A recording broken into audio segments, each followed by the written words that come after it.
Okay, thank you all for coming.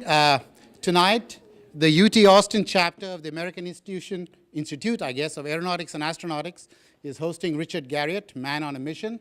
You've all seen the posters all around. We're very honored that Richard is here to show us this film and answer questions about his 12-day trip aboard the International Space Station. And of course, he traveled there and back on a Soyuz rocket. So a few words of introduction. It's very dangerous to ask a professor to speak. So Man on a Mission follows Richard, and I won't tell you too much about the movie because he's going to tell you more about it. But it was his quest to become the first second-generation astronaut, at least from the US. As he'll tell you, there was a Russian on board who was also a second-generation astronaut. As you probably know, Richard is the godfather of virtual gaming. Now, his father, Owen, rode a Saturn rocket to Skylab 2. Working for NASA in 1973. We're going to see that Richard's path is entirely different. Richard is one of the new generation, people who are redefining space travel and what it means. Let's consider for the moment the invention of the laser, which happened 50 years ago. The early laser developers had no idea that one of the biggest applications of their technology was going to be storage of data in consumer applications. One example, of course, is music and CD players. Okay? But the huge mass market that application created enabled a whole host of technological developments, including, for example, DVDs, which provide the rich, immersive gaming experience that we all know and love. So it's entrepreneurs like Richard Garriott and Tom Pickens who are similarly redefining space and its commercialization. So we're going to see some of that, hopefully, in the years ahead. Now, we're going to see during the movie the training, launch, the 12 days on board the space shuttle, and the return to Earth. When I saw Richard's clip last fall, I was really excited because in this very building, there's a large group of very bright people working very hard to develop the latest improvements on calculations on spacecraft heat shield ablation. And here we have somebody, and data is really hard to come by, and here's somebody who's filmed it at close range. So we wanted to see it. Okay, so data is so hard to come by, you know, it's just amazing. Okay, so this film is going to inspire anybody who works to make their dreams come true about going to space. So it's debuted to great reviews at South by Southwest. Richard, would you please come and tell us all about it? And afterwards, we'd like to hear about all your other interesting things. And he's going to stay after the movie to tell us about, to answer your questions, any questions you might have. So thank you all. Here's Richard. Great. Thank you very much. Appreciate it.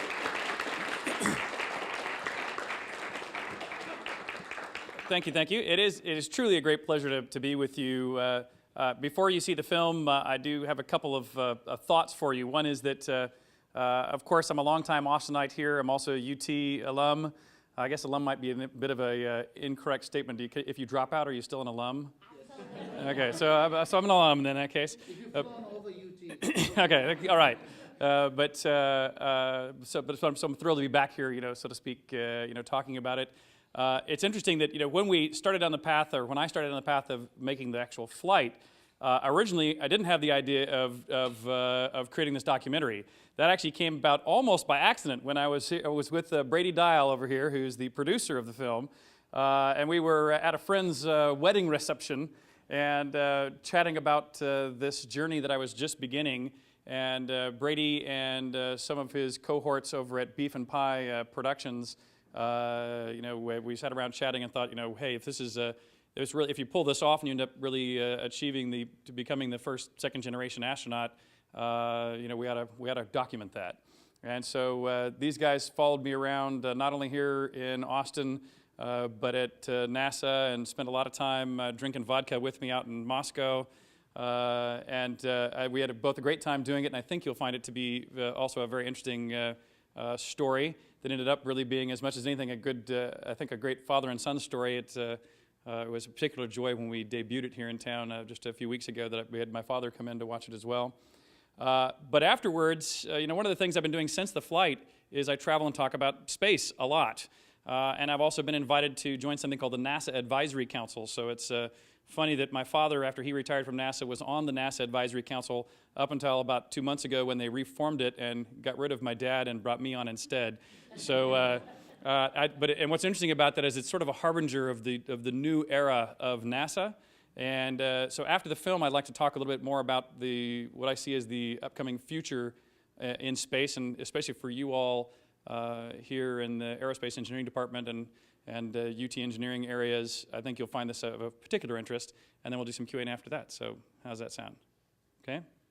Very good. Well, then let's jump in. You may know it just premiered a month or two ago at the South by Southwest Film Festival. And so this is really one of the first showings ever of this film. And there's been a couple thousand people so far ever who have seen it. And in particular, if you noted that somebody mentioned earlier, one of you two, you were mentioning, I think, the reentry footage, which is, that's actually the first filming of the reentry of a space capsule from the inside that has ever been seen. And so it's just interesting that just by chance, nobody has previously done that. And so it's kind of a cool opportunity to have filmed, and it's cool to be able to include that here in this film. But since this flight, my flight was about 1.5 years ago, and since then I've actually only been home here in Austin for about 5 complete weeks since then.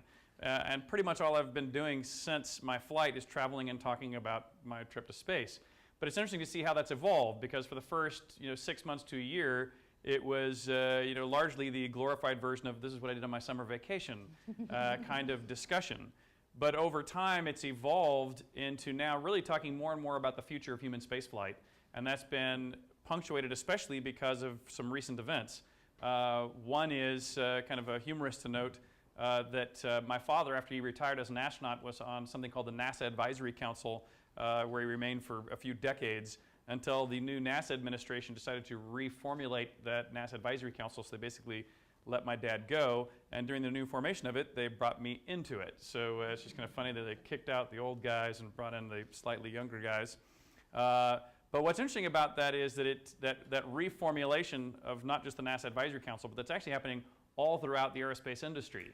From the NASA DC head office down through aerospace companies around the globe, and there's kind of a new plan, you might say, for space that's been kicking in, which has become more of what I talk about. So I've stolen some of just a handful of slides out of what's normally a much longer presentation, but to focus on what I really think is the upcoming, quite near-term future of human spaceflight, which I find very exciting, and I think for you guys who are going to be entering this this field, I think you hopefully will find this also both exciting and give you some optimism or some ideas for your future. You already know that on October 12th, when I launched, I became the 483rd human to orbit the Earth, the 6th private citizen, and as you know, the first second-generation American to fly. And kind of I represent this, these first steps in this new method or this new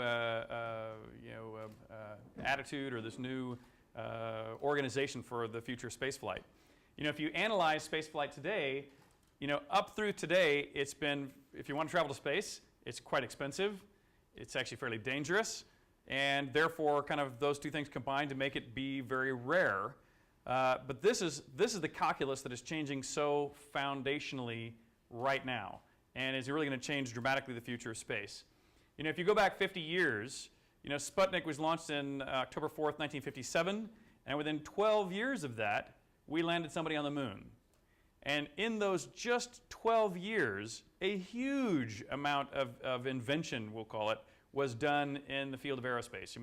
Not only the process of building and launching rockets, but all kinds of new materials research was done, how to handle cryogenic fuels, how to manage the forces and vibrations involved, just enormous amounts of work done to put people on the moon. Yet still, in spite of that, there's only been 500 people that have gone to Earth, and gone to orbit the Earth. And what I think is very interesting about that in particular is having grown up in that. I literally grew up, across the street from NASA during the Apollo era, and so like everyone else, in the country that was around at that time, a lot of us believed in this 2001 version of the future of the Earth. And of course now it's 2010, and this 2001 version never happened.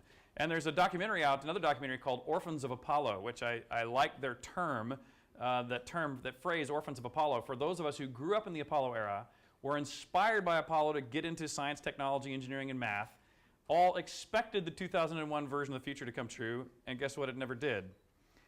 But what's been interesting is to see what has happened in the meantime, while we've been spending the last 20 or 30 years stuck in low Earth orbit, it's been interesting to see what that first generation of people inspired by Apollo have done. For example, one of my good friends that you saw in the movie, a guy named Peter Diamandis, he not only he co-founded Space Adventures and he founded the X Prize, of which I helped out on, but before that, he started the Students for the Exploration and Development of Space, and SEDS chapters are in most every major university. And what's interesting about SEDS is that almost all of the leadership of both NASA and traditional aerospace companies and the entrepreneurial aerospace companies, a huge percentage of them are all SEDS members, or were when they were in school. He started the International Space University. Again, large numbers of students who go on and get an extra degree, usually on top of their normal degree, were graduates of the ISU. And then X Prize, Zero G, and Space Adventures have been some of the foundational companies to start what I will call this entrepreneurial aerospace. And what's been funny is to watch how many people from what I'll call my generation who were inspired to go into STEM activities, often a lot of us can claim some credit for the tech boom we've just been through. And so that Apollo inspiration succeeded in helping to foster the people who became part of this tech boom, who are now, after those successes, coming back into the space business. Because it's where they got their foundational interest, you might say. So for example, you guys probably all know Elon Musk. He was the founder of PayPal. He's also doing Tesla motor cars, and he has a company called SpaceX. He's had 5 launch attempts. 2 of them have succeeded in putting satellites in orbit. He's got a contract now to put cargo to the ISS, and he plans to take crew to the ISS. One of mine and Zach Simpson's, me and Zach worked together at Origin making a bunch of the Ultimas. So if you like Ultimas, by the way, you can thank that guy for some of the best ones. But one of our friends up in Dallas, John Carmack, you guys might know, did the Doom and Quake series of games. Company's called id Software. He also now makes rockets. And his company, Armadillo Aerospace, is right on the verge of reaching orbit. In fact, my company, Space Adventures, just announced a week ago that we're now partnering with him. This is our choice for our suborbital vehicles in competition with Richard Branson. You've got Jeff Bezos, the founder of Amazon.com, who now has a company called Blue Origin, which is already got some contracts for NASA to begin to take things to the space station. You've got Bob Bigelow, who's a hotel mogul in Las Vegas, who is his plan is to build space hotels or private space stations. He, again, also already has 2 modules in orbit as we speak. Of course, Richard Branson, who's both a friend and my nemesis in some ways. A bunch of us who did the X Prize, Branson came in a couple weeks prior to the X Prize flights and put Virgin, paid $5 million, put Virgin Galactic on the tail. So he gets lots of credit for the X Prize, which kind of rubs me the wrong way. But the good news is he and his company have put in something on the order of $400 million to the development towards Spaceship Two. So many kudos actually to him. He's been somebody who's really taken that first step and clearly doubled down on it and kind of ensured that we really will succeed here at that second step. Even a bunch of other smaller companies. Another one I've put a little money in myself called X-Core Aerospace. They have a single basically a space plane suborbital vehicle that they're developing. You already know me about my investments in the variety of these. And what's interesting is that the NASA prime contractors are also getting into the game. A lot of them were kind of either confused or a little frustrated or may have resisted some of this new direction, you might say. But frankly, they already have rockets that work mighty well, and all the R&D has already been done on it. They have a flight record, and so for them to man-rate their boosters to compete in the new commercial era, it's going to be a lot easier for them to convert theirs than it is for somebody to build one from scratch. And so they're going to be great competitors, now embracing this new space race quite well. And what I think is most interesting about this is, again, if you remember that first 12 years that I was talking about when NASA did what I'll call that very heavy lifting of inventing materials and techniques that were required to go into space, a lot of those materials and techniques are now in use in everyday life around us. Your air conditioner behind your house literally is built with a lot of the space age materials that went into handling and management and pumping of cryogenic fluids that were originally developed for rocket engines. And what's interesting about that is if you go back to this vehicle made by Armadillo up here in Dallas, there are a couple of key inventions or technologies in that rocket. In particular, for about 10 years, they developed a rocket nozzle. It's very sophisticated. It uses something called film cooling to keep the inside surface of that nozzle cool, and that rocket is fireable over and over and over again and is non-ablative. They're even mounting their engines in something new called rocket racing, this pin I've got here. And that'll also further, just like Indy car races will improve things for your car, the Rocket Racing League is going to improve these kind of things for future rockets. So anyway, that nozzle's a sophisticated piece of engineering they did themselves. Another kind of unusual piece of equipment is the 2 tanks you see there. Those are to hold the liquid oxygen and just, I think in this particular launch it was propane. And those tanks were made out of a very special alloy of aluminum, welded with a very high precision welding technique because they're under such pressure, and they were even X-rayed to make sure they were flawless.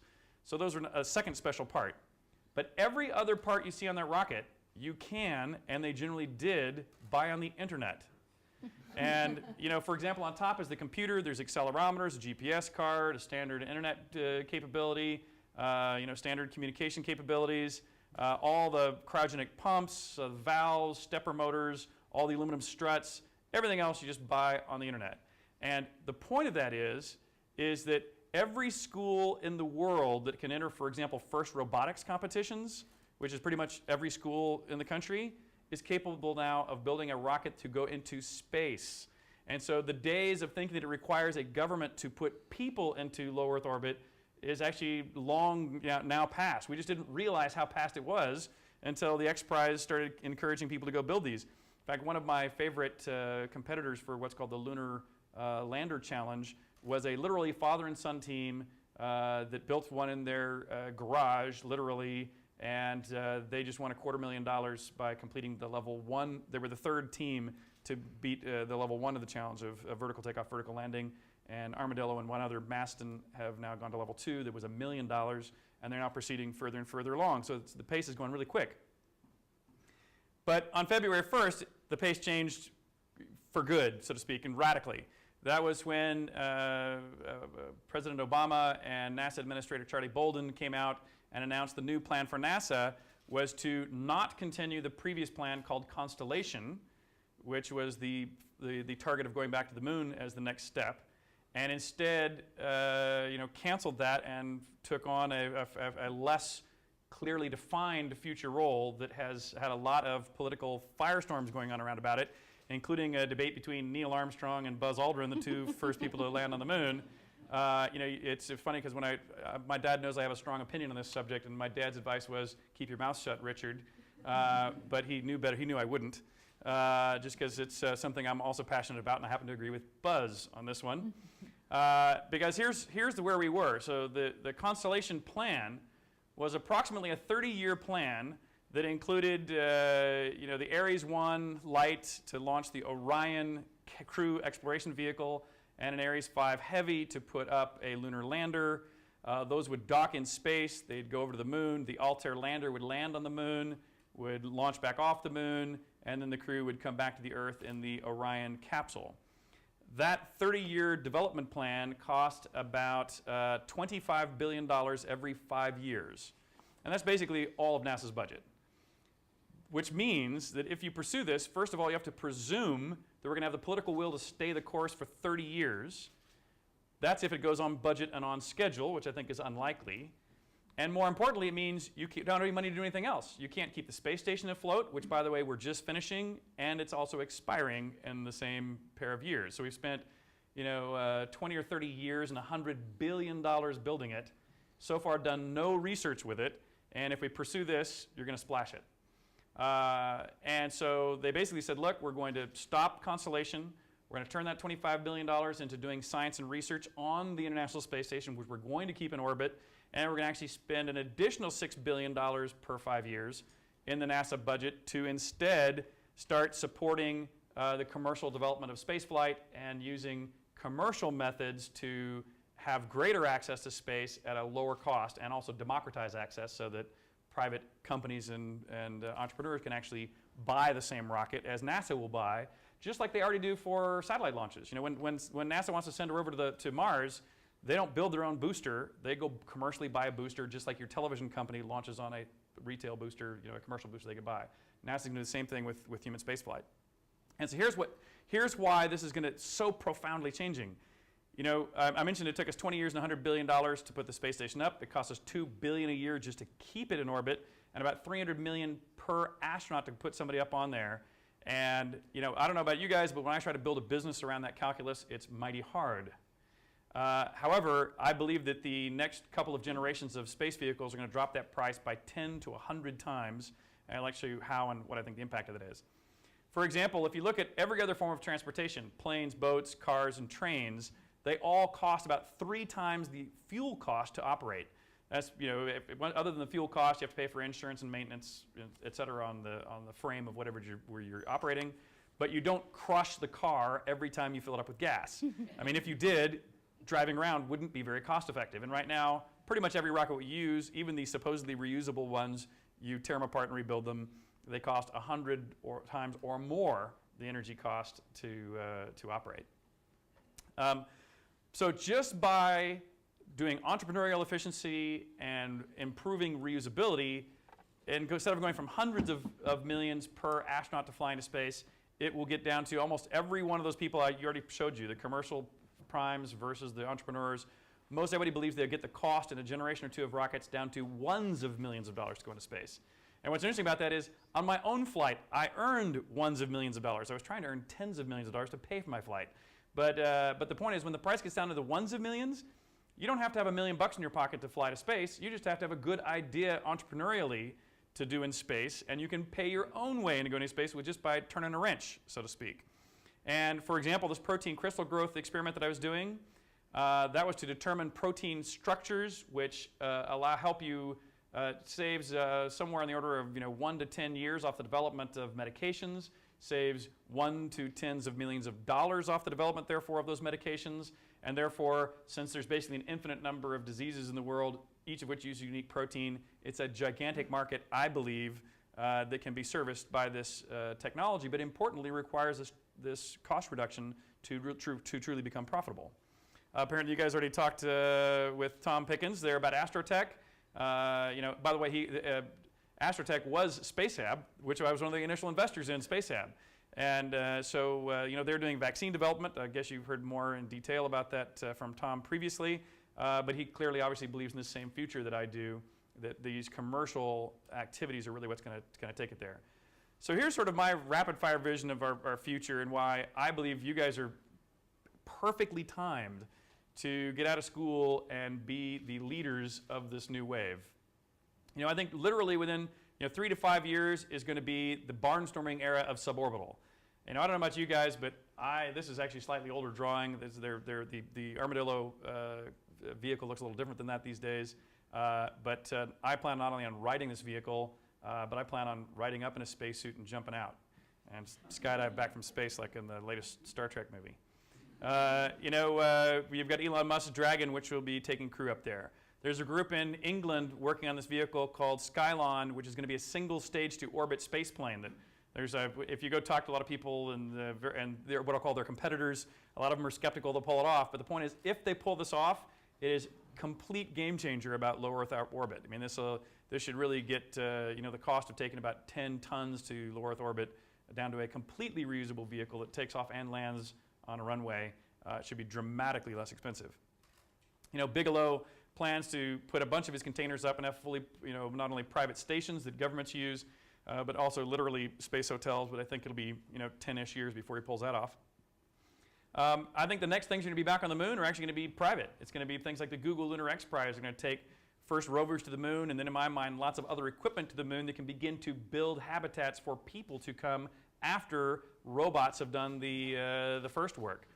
Kind of a funny little side note is, I actually happen to be the world's only private owner of an object on a foreign celestial body. This is the title to Lunokhod 2, a Soviet lunar lander. It was actually the last thing to rove on the moon. It actually belongs to me, and was recently in the Lunar Reconnaissance Orbiter. They took a picture of it, and this only came out a couple months ago, so there's been a bunch of talk on the web as, does this mean I own all or part of the moon? Of course, I'll say yes. But it has brought up some interesting property rights issues, which are going to be exacerbated once we have a bunch of private vehicles starting to go rove around on the moon here quite shortly. But then, within a couple of decades, we will clearly get back to the moon. One of the things I think is most exciting about living on the moon is things like, in 1/6 gravity, if you look up in the upper right, in 1/6 gravity, just with the strength of your human body, we'll finally get to do the Leonardo da Vinci's version of flying. And then, of course, I think, again, starting with robots, followed by people, we will get back to Mars. Maybe some of you might be young enough to make it. It's going to be a race. It'll be tough. But a lot of the youngest grade school kids anyway these days, I think, have a pretty good shot at being the first settlers on Mars. Personally, I happen to be a big fan of one way to Mars. I think we'll get there a lot quicker if we just go one way first. But but for me, I really just think, foundationally, we seem to have gone through 20 years. An entire generation has kind of grown up and gone into aerospace and been kind of stuck in low Earth orbit. I think that the time has now passed. We've had a regime change, so to speak, at all levels of government policy as well as private industry, the commercial folks and the entrepreneurial folks coming in behind them. Now really is the time to get reinvigorated about space, because the opportunities really are wonderfully well opened. And I believe fundamentally in what Stephen Hawking says here. We took Stephen up on our zero-G plane a couple years ago. And I agree with what he says, which is, fundamentally the main reason for us to go into space beyond the day-to-day benefits we really do get back from the dollars we spend in space is because humanity really has to become a multi-planet species. And as long as we have that as long-term goal, in my mind, might as well start today. So thank you very much.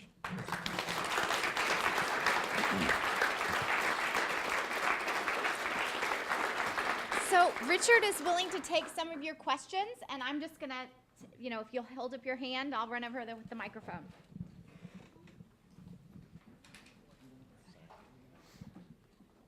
Thanks. Is it on? Hello? I think it's on for the camera as much as anything else. It's not for broadcasting here as much. Well, I didn't think I was going to get the first question.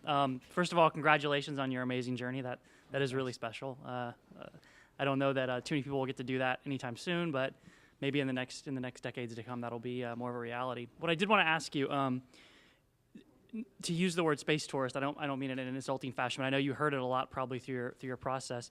Did you ever experience or perceive any disregard or dismissiveness or animosity from, it looks like you did some dealings with the Air Force and NASA and the people in Russia. Anywhere with the professional astronauts or the engineers, did you ever get the feeling like they were kind of looking at you like, what are you doing here? You just have a lot of money to waste or anything like that? Yeah, well, fortunately, the good news, few things to talk on there. One is, you're right, I don't care for the term space tourist because I don't think I was a space tourist. Although, by the way, Charles Simonyi, who's been twice, does call himself a space tourist because he goes, that's why I went. I want to have an enjoyable time, and he's a large-scale billionaire, and he can afford it. So for him, he was doing tourism.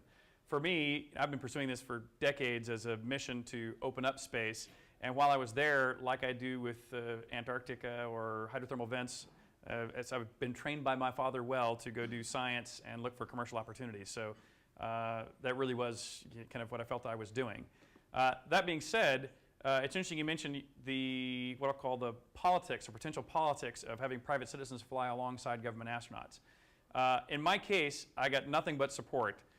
Especially from not only other astronauts and cosmonauts, but also all the scientists, both in Russia and the United States, and in Japan, and in Korea, where I was doing some work, and because I think they all kind of got it and understood it. That being said, at the what I'll call the middle management levels of the space programs, there still is some not good understandings or debates as to whether this is appropriate or safe, and so there is some what I'll call bugs in the system that still need to be worked out, and including if I forecast in the future, we've now got the world's greatest scientific laboratory in microgravity floating overhead now constantly, and no clear plan for its utilization. Because the budget before was to splash it.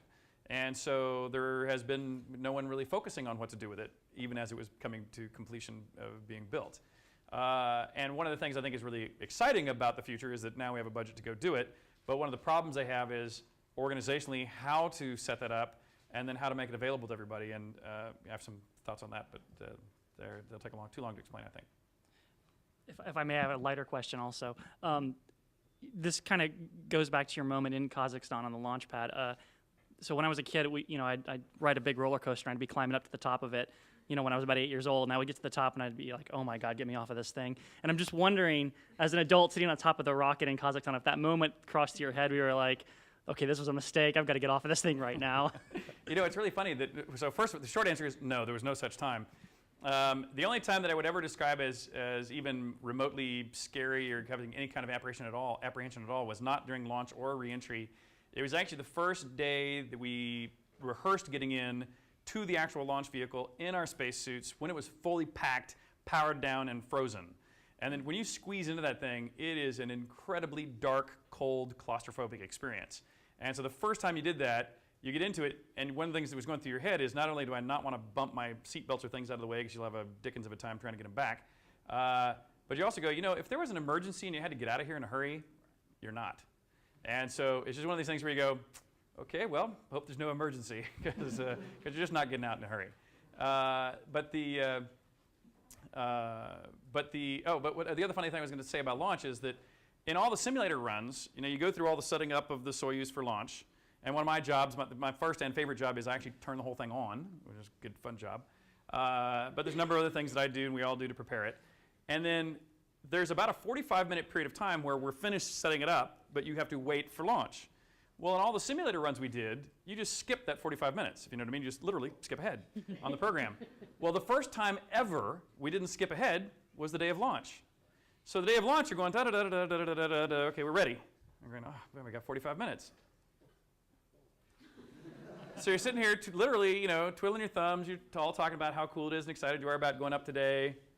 That lasts about 5 minutes. You think about the fact that your friends are out there biting their fingernails out there on the launch pad behind you, all wondering what's going on and paying real close attention. But inside, it's perfectly silent. There's nothing happening on the inside. And so we're lying here just kind of quietly, and then mission control turns on music. And we all just burst out laughing because we thought it was funny that here we are about to take our elevator ride to the sky, and here we are listening to elevator music. And we actually take a nap. So literally, we all just go to sleep there. Within the hour of launch, we're just there napping until about 5 minutes before launch, and they turn off the music and say, hey guys, time to get back up. Let's light this thing up. So it's the experience on the inside was completely different than on the outside. Thank you. Oops, sorry. So obviously this was a Russian-supported endeavor. I saw in the video you were JSC. You did some training, it looked like Zero, with the gravity simulator at, AFRL, I think. Where did the American government come in? How did NASA come into play with all of this? Yeah, my training and connection on the NASA side was actually quite minimal. I mean, I spent a year in Russia, and I spent 2 weeks at NASA. Actually, just over a week, actually. And the training at NASA was really focused exclusively on safety training. All of my work really happened in the Russian segment, and the US segment was just in case you are in the US segment and there is a fire or a meteorite or some other emergency, what do you do?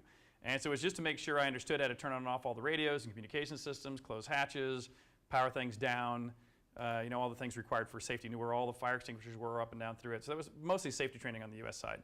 But what's interesting is that in both cases, I actually had to pass the same exact classes and exams that every other professional astronaut and cosmonaut have to go through. I mean, there was literally no difference. And so, that's why I think it's quite fair and reasonable to call myself a fully trained cosmonaut or astronaut, which are words I think are interchangeable depending on what language you're speaking. You just want to describe what happens if there is any atmospheric loss, why you have to know your way around? Oh, yeah. Oh, that was a good point. Yeah, I was going, what are you talking about? Oh, yeah. It is interesting that if there is a hole punctured in the ISS, that, of course, will rapidly decrease the air pressure on the inside. And one of the interesting immediate effects is that decrease in pressure will take all the water out of being dissolved in the atmosphere and condense into fog. So the first thing that happens is you can't see. And so if immediately the whole place fogs, that's actually a good clue that you have a hole. It's kind of odd. It was amazing seeing the video and listening to you.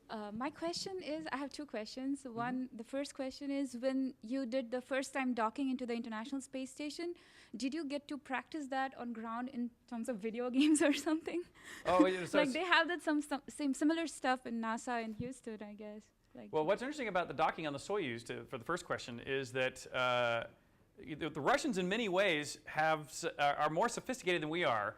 In that, when the United States goes to dock the shuttle or the new European Space Station cargo craft, they bring them very close to the ISS and they stop.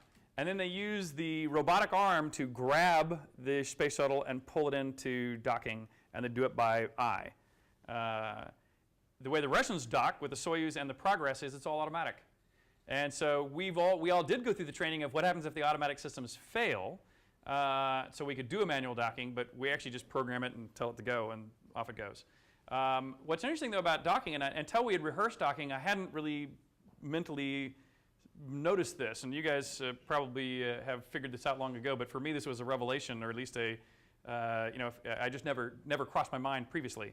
But of course, you're going around the Earth every 90 minutes, okay?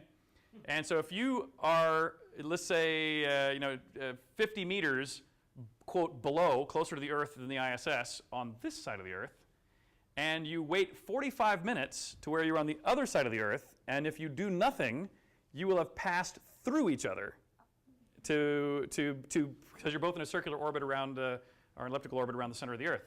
And so in only 15 minutes, you will have translated quite a bit. So if you're docking manually, and even if you're only just 10 meters away from the docking port, you have your eyes on it, you're aimed exactly on it, and you're just slowly but surely inching forward, you'll find that you actually end up drifting away from the docking port.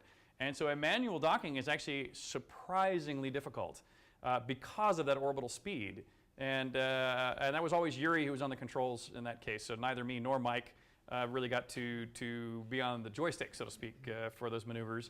But in some of our rehearsals, we did things like what happens if the automatic laser rangefinders don't work, and we have stowed away another piece of equipment, basically a manual laser rangefinder, and we all learn how to unpack that and set it up by a little, what they call a blister window, and aim it and do manual calculations of range so that we can tell Yuri how far away he is and help him line it up for docking. my second question is, what is the cost to put a civilian onto space today? Today? It's actually continuing to go up, and that's because Russia now has a monopoly. So we only have 2 more shuttles left, and the shuttle costs us, like I was mentioning, about $300 million per astronaut to put them there. So by that standard, it's cheap, but it's currently $50 million. Don't forget, Dennis Tito, we flew in 2001 for $20 million. I paid $30 million. It's now $50 million. And that's largely because it's a monopoly, and as the dollar has fallen, the ruble has risen. And that's all combined to make that exchange rate go not so great. But again, that's going to start reversing quite quickly.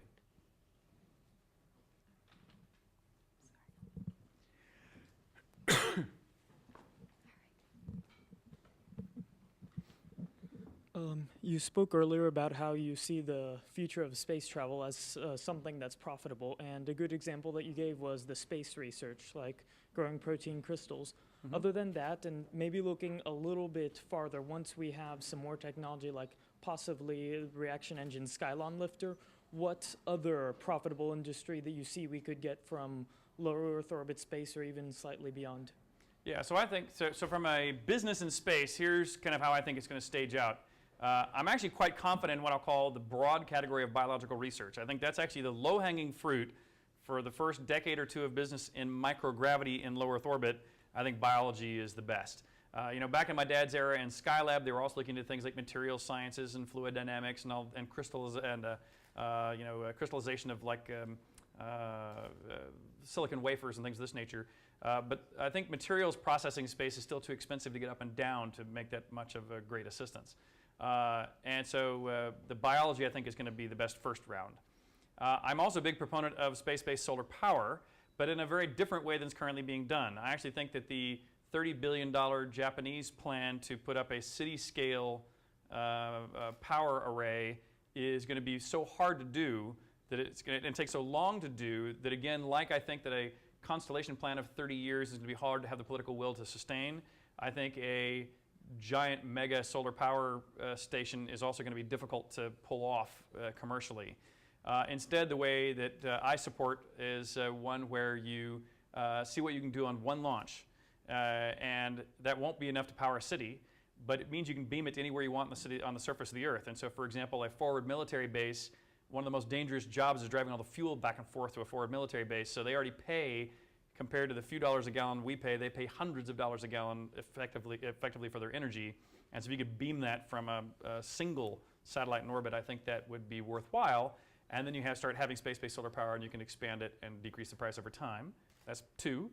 And then the third area that I think is now even more speculative, so I'm just, I'm flying by the seat of my pants here, so to speak, for this one, but I think that the first target we should go back to in space is probably asteroids, because I think that the mineral recovery issues or viability for asteroids is very good. Plus, I also have some affinity for Rusty Schweigert's another astronaut of my dad's era, who is a big proponent of the necessity for a meteorite, an asteroid protection system, to where we really need to go start docking with asteroids and figure out how to push them around and do things with them, because one of these years the killer asteroid is going to be coming by, and we got to know a little bit more about them and how to deal with them by the time that comes around. It was interesting that you say that, because lots of, for example, in our new technology boom, we started using more of our special metals like iridium and so on, which are really important in our semiconductors. And iridium, to name one, is metal that we found is interesting because it all comes from a certain layer of the Earth, right. And we think it all comes from all these meteorites that have fallen. We didn't have any of our own. So now that we're getting to the point where it's more profitable to mine landfills than get new material out of the Earth. So right, and as you know from that, and the reason why asteroids again become such great mining targets, you go, well, why can't we mine it off the surface of the Earth? And the issue is that a lot of those are the same bodies that help make the Earth, but the difference here on the Earth is that when the Earth was entirely molten, all those heavier metals sunk down to the core of the Earth. So in the core of the Earth, we have all kinds of these extremely valuable minerals, but the problem is they're not near the surface. But if you go to space, you can find asteroids that are made up entirely of these rare and special minerals. And in my mind, if you imagine again my little fleet of robotic tools, I could imagine setting up little mining bots on an asteroid that periodically comes nearby the Earth, and then every time it flies by the Earth, it launches buckets of whatever metal we want towards some broad desert. You lose 99% of it probably during reentry, but who cares? You end up with large rocks of whatever you're looking for sitting out in the desert that you just go drive by and pick up. So, I'm making that up, of course, but I mean, the point is, I think that even if there's considerably better ways to do it probably than I just speculated, I think it's still one of a good potential worthy of research. Thank you. Okay. Curious what Zach has here to ask. So. Hey, Rich. I've asked you about this before, but I think it's germane to this audience, and that's to compare and contrast the engineering cultures of Russia and the U.S. Yeah, very good. Thank you actually for asking that. And that actually reminds me of one thing I'm going to say just so I don't forget too, which I have questions I want to ask you guys in a second too. Which is one of the things I thought was very interesting is, if you ask people, for example, if I had a free ticket to give each of you to ride on the space shuttle, and I had a free ticket to give each of you to ride on the Soyuz, or actually let's say I had exactly half of this many to give each one in the room. So you had to decide. You only get a choice of one or the other. Some of you are going to go on the shuttle, some of you are going on the Soyuz. How many would say I'd rather go on the space shuttle? Okay. How many would say I would rather go on the Soyuz? Okay. By the way, I would go on the Soyuz, and the reason why is that the probability of death on the shuttle is about 1 out of 70. And by the way, that's the most favorable calculation that most NASA engineers would give it. And the probability of death, those same NASA engineers would say, of dying on the Soyuz is safer than 1 out of 10,000. And there's a very good reason for it. There's a couple of very good reasons for it. One is the Russians have iterated for 40 years on largely the same system and made it safer and safer and safer and safer. And they have sustained very key components like an escape tower. And which means if there's a launch failure, you have to, not only would the booster have to fail, but also the escape tower would have to fail before it would kill you. And on reentry, even though they had those problems of those latches not separating, the whole system is designed to be fail-safe. It did exactly what it was supposed to during those 2 ballistic reentries, and it burned the truss that connects those 2 outer layers together. And once it's burned through, it rights itself and lands appropriately just off target. And so the Russian systems are designed with layer after layer after layer of fail-safe, whereas on the space shuttle, it got too heavy because we're putting a large crew and a large cargo bay. It eventually got too heavy for us to have what was originally designed as ejection seats. So they got rid of all the ejection seats. So if there's a launch failure, you die. And if there is a failure during reentry, there's not layers and layers of fail-safes. If there's, for example, a burn through in the wheel well, everybody dies. And so if you're two reasons, the two hardest things to do in space are to do it cost effectively and to do it safely. And right now, Russia is by far the most cost effective and the safest way to get to space. And so it's counterintuitive for Americans to not feel the nationalistic pride about why all of our stuff is better. And what's interesting is, in many ways, our stuff is a lot better. For example, we are capable of extracting, beyond the original 100% design of our systems from their final launch. I don't know if you ever watch a shuttle launch, but they say engines have throttled up to 100%, 105%, 110%. And they really are throttling up to 110% of what their original design specification was, which set the 100 mark. And we just found that we could push it beyond that original specification. And NASA engineers will look at the Soyuz and go, hop, those guys are only running their engines at 85% efficiency. And it is. They're only really running at 85% efficiency. They're wasting 15% of the fuel. But guess what? That's the safety margin. And, and again, I would rather sit in the small, cramped capsule that you survive than the spacious thing that can take a bunch of extra mass that has no fallbacks. And by the way, the Constellation plan was going back the other way. So Constellation was being built in the way much more like the Russians have remained throughout their history.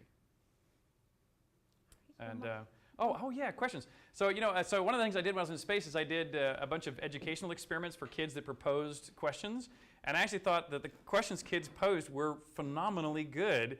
And most adult groups I asked these kid questions get them wrong. Now you guys claim to be a little more knowledgeable than most, but we're going to give you guys a test, and some of your professors are here, right? So this counts as a grade, I think. I would propose anyway. So and by the way, you can't abstain. Everybody has to put an answer out of one form or another through raising of hands. But one of the most interesting questions I thought somebody asked was, what happens if you light a match in space, specifically a wooden safety match, if you have it outside in the vacuum of space, and I open the box outside, again, I'm holding the box with my gloves, pull out a match, strike it on the side of the box. Will the match light? Who says the match will light? Raise your hands. Professor's got his hand up. Who says the match won't light? Raise your hands. Who thinks there's a more complicated answer than just yes or no? Okay. The match will light. Because as you guys know, there's three things required for fire: fuel, oxidizer, and heat. In the tip of a match, there is fuel and oxidizer. When you strike the match on the side of the box, you create heat. So the tip of a match will burn even in the vacuum of space. But once the tip is burned away, the wooden part of the match will no longer burn because there's no oxidizer. So it'll go out. Okay, so by the way, more than half of you failed the first question. So second part of the same question. What happens now? I'm inside the space station. We're there at the kitchen galley table like you just saw us. We don't have spacesuits on. We can breathe the air around us. I take out another box of matches, pull out another match, and I strike it. What's going to happen? Will the match light? Raise your hands if you think the match is going to light. Will the match not light? Raise your hand if you think the match will not light. Raise your hand if you think there's a more complicated answer than just yes or no. Okay. It turns out basically the exact same thing is going to happen inside as happened outside. Because again, the tip of the match is going to burn for the same reason: fuel, oxidizer, and heat. But when you get down to the wood of the match, a lot of people, almost no one raised their hand in this particular audience. You guys passed this one for the match to keep burning. But do you know why the match won't keep burning? No convection. Without gravity, there's no convection to take the heat and spent fuel away, therefore no fresh oxygen comes in.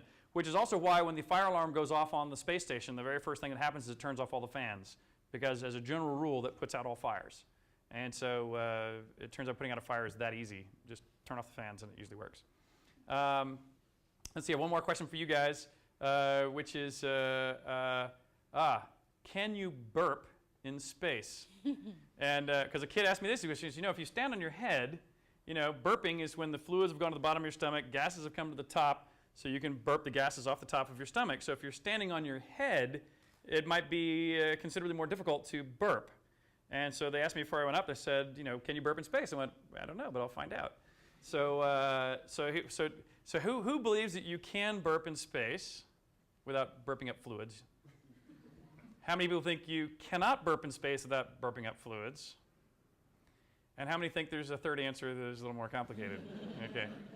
It turns out it's a little more complicated. Because it turns out what's weird is at first, if you try to burp in space, which you do forget the urge, and when you try to burp, you do burp up fluids along with the gases. It's kind of icky. But what's weird is your body kind of figures it out. There's a 2 or 3 day adaptation period for motion sickness and fluid shift and burping. As it turns out, your body just has to adjust to microgravity. So after 2 or 3 days in space, your body figures out how to sort the gases and the liquids, and suddenly you can burp without any discomfort or risk. And I can't explain it in any way other than, on the other end of your body manages to sort solids and gases pretty well. So, it apparently can figure that out. But anyway, so that's my questions for you guys. So any more questions from you? Just one last question. Okay. Actually, I have 3 somewhat personal questions for you. They all should be fairly quick. Were you ever experiencing a lot of pressure to shave your beard? No, but I did get a lot of pressure to cut these, and I wasn't about to do it. And what's funny, though, is because there are women who have long hair, and they didn't make them cut theirs. But the theory is that I have to close that visor, and it has to make an airtight seal around the front. And so they were concerned that my braids would get into that gap and prevent me from getting a good safety seal. My counter-argument was, well, then make all the women cut their hair. And since they weren't willing to push that far for the women, I said, well, tough luck on me, too. And so that's my answer on that one. On your return to Earth, did you experience any sense of depression? Just kind of I can't believe that's over. Here I am back on Earth with everybody else. No depression. I mean, there was definitely a sadness of shucks darn, it's now done.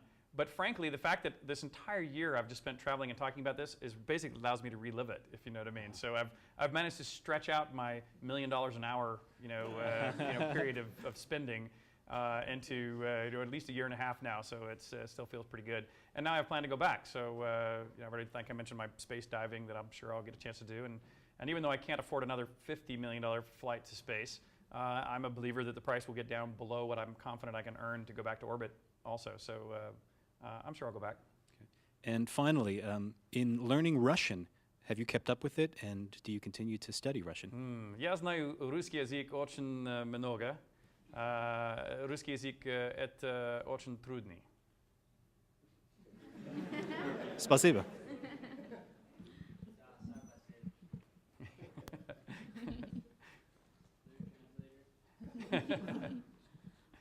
Thank Okay, you well, guys thank so you all very much. much. Appreciate it. Thank you again, Richard Garriott.